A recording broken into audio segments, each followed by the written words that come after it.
नमस्कार, आपका स्वागत है मेरे YouTube चैनल में।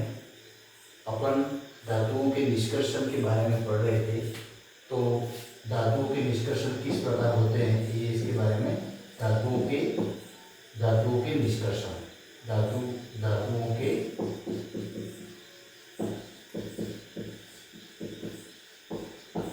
निष्कर्षण।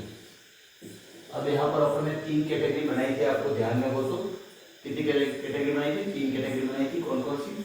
सबसे पहले तो सक्रियता श्रेणी के ऊपर स्थित धातुएं, सक्रियता श्रेणी के बीच में स्थित धातुएं, मध्य में स्थित धातुएं और सक्रियता श्रेणी के नीचे स्थित धातुएं।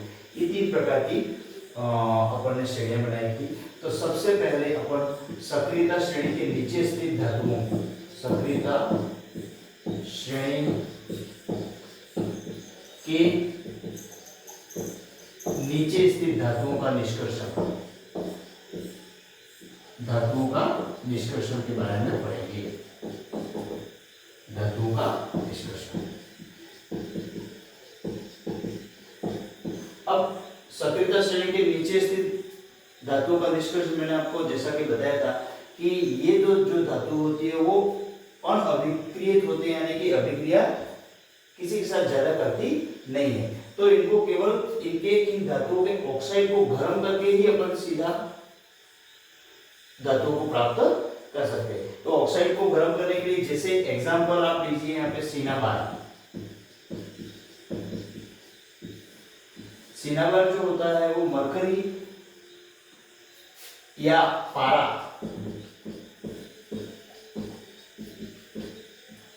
मरकरी या पारे का जो अयस्क है वो होता है। तो इसमें अपन को सिनेबर को गर्म करके ही, सिनेबर का सूत्र होता है HgS। HgS को केवल गर्म करने के बाद HgO प्राप्त होता है और SO2 प्राप्त होती है। इसको आप इस तरह से संतुलित कर सकते हैं। तो इसको कहते हैं सिनाबार, या यह पारे का, मरकरी का अयस्क है, ठीक है। तो उसको सीधा गर्म करके अपन उसको इस धातु को प्राप्त कर सकते हैं। फिर यहां पर अपन को HgO जो प्राप्त हुआ है उससे तापन करके आप मरकरी और ऑक्सीजन को प्राप्त कर सकते हैं।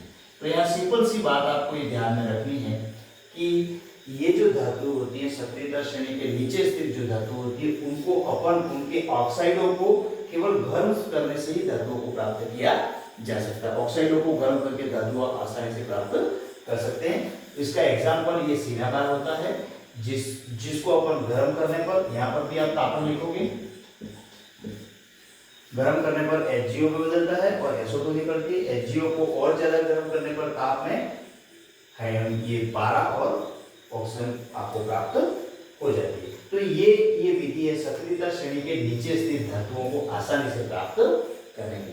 आपको यहाँ पर इन 3 कैटेगरी ध्यान में रखती है। सक्रियता श्रेणी के मध्य स्थित धातुएं, सक्रियता श्रेणी के ऊपर स्थित धातुएं और सक्रियता श्रेणी के नीचे स्थित धातुएं। तो अपन ने सबसे पहले नीचे से लिया है और उसमें आपको एक एग्जांपल सिनाबार का ध्यान रखना है, जो कि आसानी से अपन को इनके ऑक्साइडों को केवल गर्म करने से ही धातु को प्राप्त किया जा सकता है। और ये जो सिनाबार है वो पारे का अयस्क है। ध्यान रखना, सिनाबार किसका अयस्क है? पारे का, पारे का अयस्क। और पारे का सूत्र क्या है? Hg।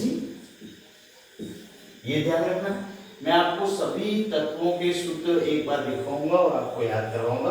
तो ये मुख्य रूप से सक्रियता श्रेणी। तो एक ही बात याद रखनी है आपको, बार बार मैं कह रहा हूं कि सक्रियता श्रेणी से नीचे स्थित धातुओं को उनके ऑक्साइडों को गर्म करके सीधे अपन धातु प्राप्त कर सकते हैं। That is very easy and very simple. आपको साथियों मेरे चैनल को आपको सब्सक्राइब करना है। मैं आपको बिल्कुल सरल भाषा में, जैसा कि मैंने ये बताया है, सरल भाषा में आपको बहुत अच्छी तरह से पढ़ाऊंगा। नमस्कार, वंदे मातरम। अब अपन अगले वीडियो में मिलेंगे। Thank you.